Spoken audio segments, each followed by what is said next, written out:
আর এখনো পর্যন্ত আসসালামু আলাইকুম ওয়া রাহমাতুল্লাহি ওয়া বারাকাতুহু। আলহামদুলিল্লাহি রাব্বিল আলামিন ওয়াল আকিবাতু লিল মুত্তাকিন ওয়াস সালাতু ওয়াস সালামু আলা রাসূলিল কারীম আম্মা বা'দ ফাআউযু বিল্লাহি মিনাশ শাইতানির রাজীম বিসমিল্লাহির রহমানির রহিম। इस्लामी बहनों, शर्म है बड़ी अजीम शान खूबी है, शर्म है मोमिना पाक दामन और शरीफ औरतों की सिफत है। अल्लाह ताला ने शर्म है की ताकीद फरमाई है और अल्लाह वालों की तारीफ करते हुए फरमाया फजाअतु इहदाहुमा तमशी अला इस्तिहाया क़ालत इन्नी अबियदुका लियजज़ीका अज्र मा सकीत लना। इतने में उन दोनों औरतों में से एक उनकी तरफ शर्म से चलती हुई आई, कहने लगी कि मेरे वालिद आपको बुला रहे हैं ताकि आपने हमारे जानवरों को जो पानी पिलाया है उसके उजरतें दी। यानी वो शर्म कैसे लोगों से हटकर और से दूर रहते हुए आई, जबकि उसने अपने चेहरे पर कपड़ा या हाथ से पर्दा कर रखा था। बस अगर मुसलमान औरत शर्म है वाली ना हो तो मोमिनात में से नहीं, क्योंकि जिसमें शर्म है ना हो उसका कोई ईमान नहीं होता। जैसा कि नबी करीम सल्लल्लाहु अलैहि वसल्लम का इरशाद है, अल हया शुअबतुन मिनल ईमान, हया ईमान का एक हिस्सा है। और एक मकाम पर इरशाद फरमाया अल हया मिनल ईमान वल ईमान फी जन्नह, हया ईमान से है और ईमान जन्नत में ले जाएगा।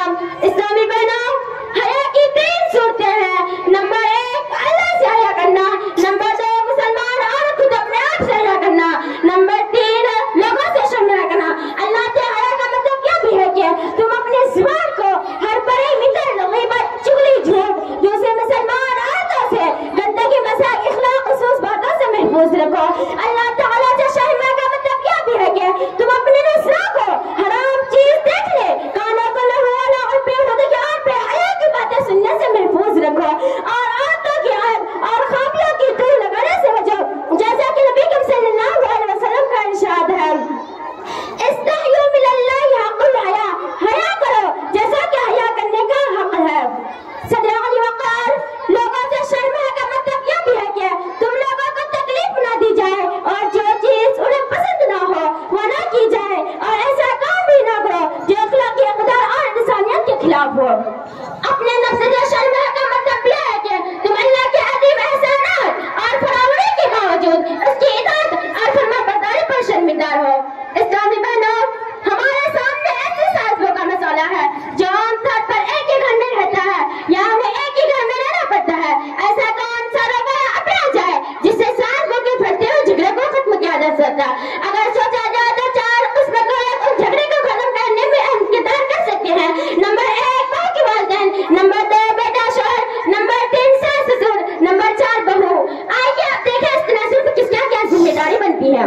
वालिदैन की पहले जिम्मेदारी यह है कि बेटी को बहू की हैसियत से वैसे ही तालीम और तरबियत करे जिस तरह अपनी बहू की ख्वाहिश रखते हैं। वालिदैन की दूसरी जिम्मेदारी यह है कि अपनी बेटी को निकाह से पहले ये बताए कि पराया का घर नहीं बल्कि अपने शौहर के घर जा रही हो। उसके घर को अपना घर समझे, उसकी माँ को माँ, बाप को बाप, भाई को भाई, बहन को बहन समझे, हर एक का एहतराम करे, बराबर इज्जत, छोटे के साथ प्यार मोहब्बत से पेश आए। बितौर खास माँ बाप सास ससुर फरमाबरदारी करने से और सन्ना फरमाबरदारी से पूरी तरह पास व लिहाज करें, क्योंकि हदीस के अंदर सिला रहमी का हुक्म दिया गया है, मन अहब्बा अन युसदरहु फी रिज़्क़िही व यसअलहु फल्यसिलहु। जिसको पसंद हो उसकी रोज़ी में कुशादगी और उम्र में बरकत हो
चुकी है, बहू को मालूम है कि वालिदैन से अलग होने पर क्या गुजरेगी।